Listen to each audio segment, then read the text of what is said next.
Have you ever noticed a strange phenomenon? Many couples, at the beginning of their marriage, are inseparable and deeply in love. But after just a few years, they start fighting endlessly, often leading to divorce. They clearly loved each other so much, so why do they end up becoming the most familiar of strangers? Why does yesterday's sweetness turn into today's resentment? And why is it that the more we try to make the other person change, the more they dig in their heels? The book we will be studying today, The 7 Principles for Making Marriage Work, is written by John Gottman, the world's foremost expert on marital relationships.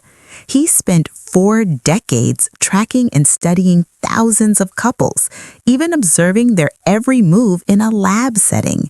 He eventually discovered an astonishing secret.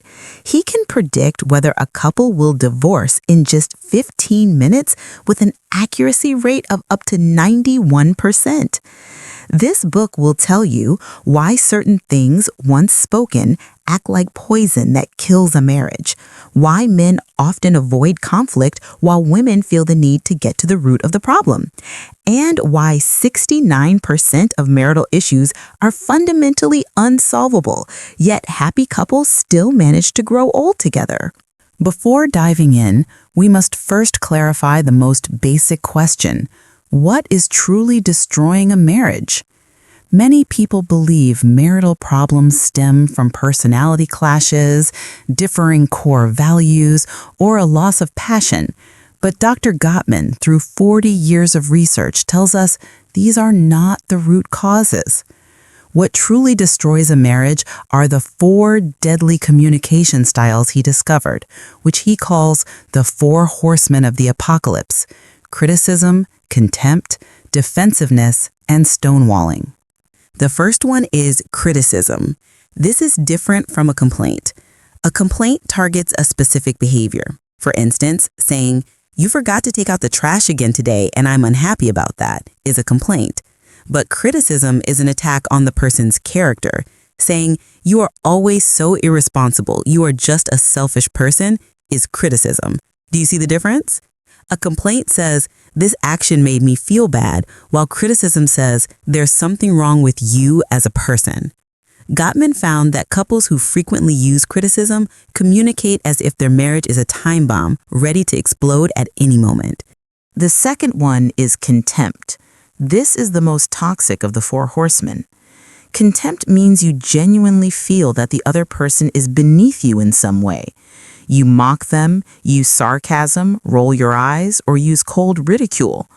Gottman says that if a couple's conversation frequently features expressions and tones of contempt, that marriage is essentially terminally ill.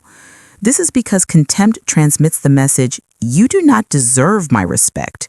You are worthless." The third one is defensiveness. Many people think defensiveness is harmless. If someone attacks me, of course I must defend myself. But Gottman found that defensiveness is actually a way of shifting blame and avoiding responsibility. It's you saying, "It's not my fault, it's your fault." For example, the wife says, "Why do you always come home so late?" The husband replies, "It's because you always nag me. It's not comfortable staying at home." He defends himself while pushing the blame back onto her. This only escalates the conflict and solves nothing. And the last one is stonewalling. This is the act of withdrawing. When a person feels that the conflict is too intense to bear, they choose to check out. They stop talking, stop responding, and shut themselves off. Gottman found that in the couples he studied, 85% of those who stonewall are men. Why? Because men are more likely to be emotionally flooded during conflict. Their heart rate and blood pressure soar, and they enter a fight or flight stress state. Stonewalling is their way of fleeing. However, the damage it inflicts on a marriage is immense because it tells the partner, "You are not worth responding to. You are not important. I don't care." Once these 4 horsemen appear, they create a vicious cycle like dominoes. Criticism triggers contempt. Contempt leads to defensiveness.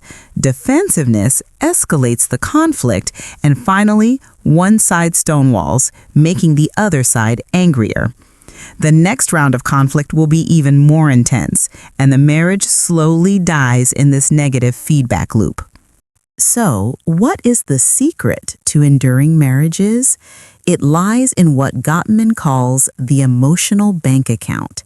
Just as you have a bank account, you and your partner have an emotional bank account.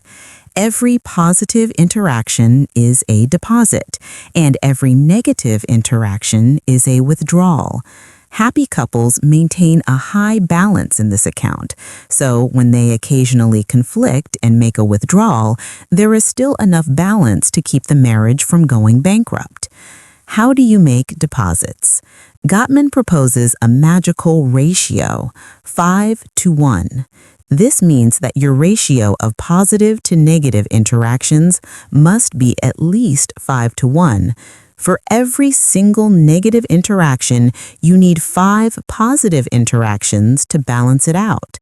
A positive interaction can be a gentle look, a sincere compliment, an understanding hug, an act of thoughtful listening, or simply putting down your phone and looking into their eyes when they speak. Gottman found that happy couples have a special habit of constantly making emotional bids.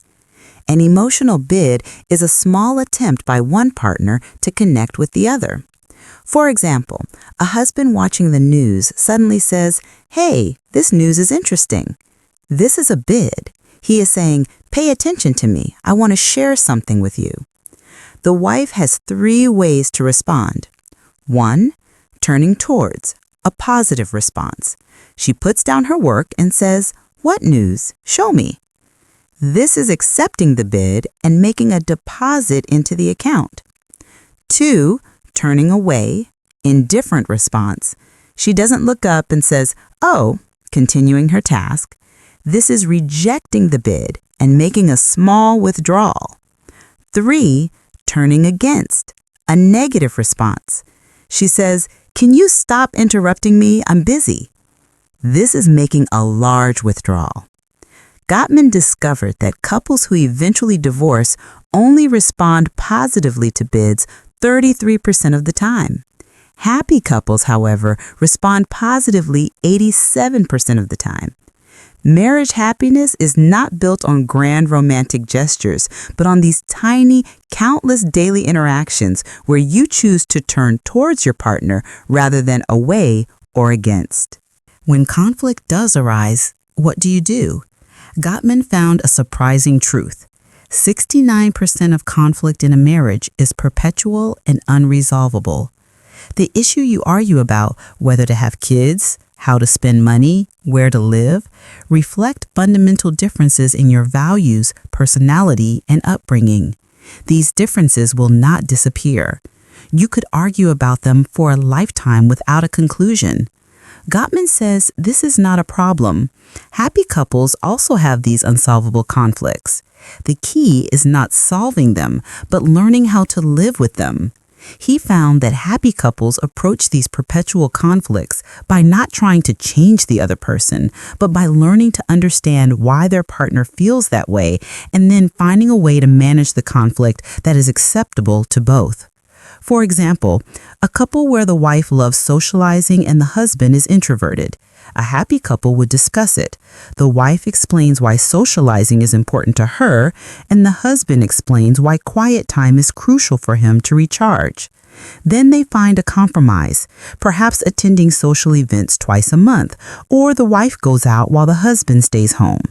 They didn't solve the core personality difference, but they learned to live with the conflict in a mutually acceptable way.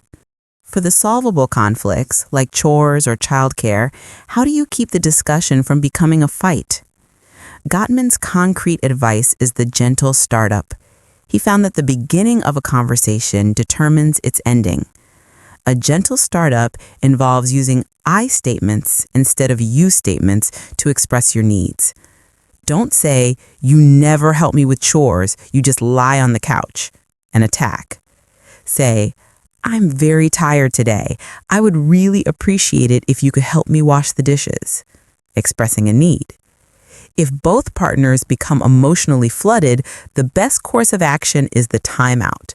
This is not stonewalling. This is clearly stating, I'm getting overwhelmed right now. I need 20 minutes to calm down, then we can continue, okay? The 20 minutes allows the body to physiologically recover, and when the cortex is back online, the discussion will be much more productive. Gottman also emphasized the importance of accepting influence, especially for men. This means you are willing to consider your partner's opinions, incorporate their ideas into decision-making, and compromise. He found that men who accept their wives' influence have significantly happier marriages. This is about treating your partner as an equal and respecting their perspective. Finally, happy couples consciously search for things to admire in their partner, while unhappy couples consciously search for flaws. They fight against the tendency of negative sentiment override by reminding themselves, why did I fall in love with them? What good things have they done for our family recently? Gottman suggests thinking of at least one thing you admire about your partner every day and saying it out loud. Your appreciation lets your partner know that their efforts are seen and valued. To conclude, as Gottman states, the success of a marriage is not about finding a perfect person, but about two imperfect people who are willing to grow together, strive together, and face life's challenges together. If you are experiencing marital difficulties, don't give up easily. As long as you are both willing to work and remember why you chose each other, you have a chance to bring this relationship back to life. Start today with one small change, a sincere apology, an act of thoughtful listening, or a warm embrace. Your marriage will begin moving toward happiness.